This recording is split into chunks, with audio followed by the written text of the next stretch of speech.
René Guénon, les principes du calcul infinitésimal. Chapitre 2, la contradiction du nombre infini.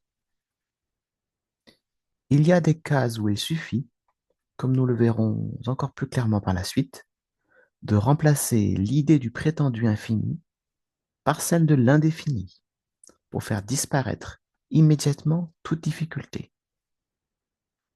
Mais il en est d'autres où cela même n'est pas possible, parce qu'il s'agit de quelque chose de nettement déterminé, d'arrêté en quelque sorte par hypothèse, et qui, comme tel, ne peut pas être dit indéfini, suivant la remarque que nous avons faite en dernier lieu.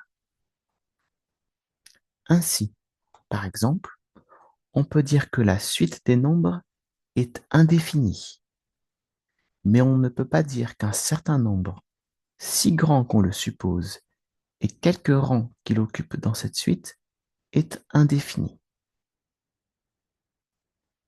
L'idée du nombre infini, entendu comme le plus grand de tous les nombres, ou le nombre de tous les nombres, ou encore le nombre de toutes les unités, est une idée véritablement contradictoire en elle-même, dont l'impossibilité subsisterait alors même que l'on renoncerait à l'emploi injustifiable du mot infini.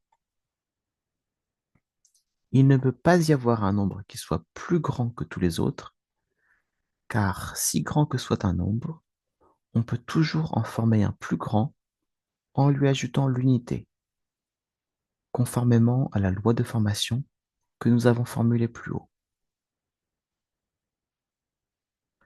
Cela revient à dire que la suite des nombres ne peut pas avoir de dernier terme, et c'est précisément parce qu'elle n'est pas terminée qu'elle est véritablement indéfinie, comme le nombre de tous ces termes ne pourrait être que le dernier d'entre eux. On peut dire encore qu'elle n'est pas nombrable, et c'est là une idée sur laquelle nous aurons à revenir plus amplement par la suite. L'impossibilité du nombre infini peut encore être établie par divers arguments. Leibniz, qui du moins la reconnaissait très nettement, employait celui qui consiste à comparer la suite des nombres pairs à celle de tous les nombres entiers. À tout nombre correspond un autre nombre qui est égal à son double, de sorte qu'on peut faire correspondre les deux suites terme à terme. D'où il résulte que le nombre des termes doit être le même dans l'une et dans l'autre. Mais d'autre part, il y a évidemment deux fois plus de nombres entiers que de nombres pairs, puisque les nombres pairs se placent de deux en deux dans la suite des nombres entiers. On aboutit donc ainsi à une contradiction manifeste. On peut généraliser cet argument en prenant, au lieu de la suite des nombres pairs, c'est-à-dire des multiples de 2, celle des multiples d'un nombre quelconque, et le raisonnement est identique. On peut encore prendre de la même façon la suite des carrés des nombres entiers, ou plus généralement celle de leur puissance d'un exposant quelconque. Dans tous les cas, la conclusion à laquelle on arrive est toujours la même.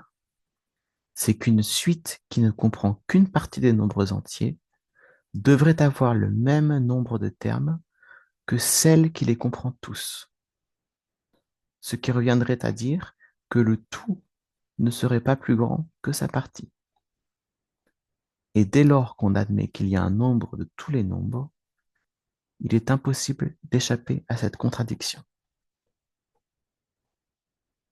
Pourtant, certains ont cru pouvoir y échapper en admettant en même temps qu'il y a des nombres à partir desquels la multiplication par un certain nombre ou l'élévation à une certaine puissance ne serait plus possible, parce qu'elle donnerait un résultat qui dépasserait le prétendu nombre infini. Il en est même qui ont été conduits à envisager en effet des nombres dits plus grands que l'infini, d'où des théories comme celle du transfini de Cantor, qui peuvent être fort ingénieuses, mais qui n'en sont pas plus valables logiquement. Est-il même concevable qu'on puisse songer à appeler infini un nombre qui est au contraire tellement fini qu'il n'est même pas le plus grand de tous? D'ailleurs, avec de semblables théories, il y aurait des nombres auxquels aucune des règles du calcul ordinaire ne s'appliquerait plus, c'est-à-dire, en somme, des nombres qui ne seraient pas vraiment des nombres et qui ne seraient pas appelés ainsi que par convention. C'est ce qui arrive forcément lorsque, cherchant à concevoir le nombre infini, autrement que comme le plus grand des nombres, on envisage différents nombres infinis, supposés inégaux entre eux, et auxquels on attribue des propriétés qui n'ont plus rien de commun avec celles des nombres ordinaires. Ainsi, on échappe à une contradiction que pour tomber dans d'autres. Et au fond, tout cela n'est que le produit du conventionnalisme, le plus vide de sens qui se puisse imaginer. Ainsi, l'idée du prétendu nombre infini, de quelque façon qu'elle se présente et par quelque nom qu'on veuille la désigner, contient toujours des éléments contradictoires.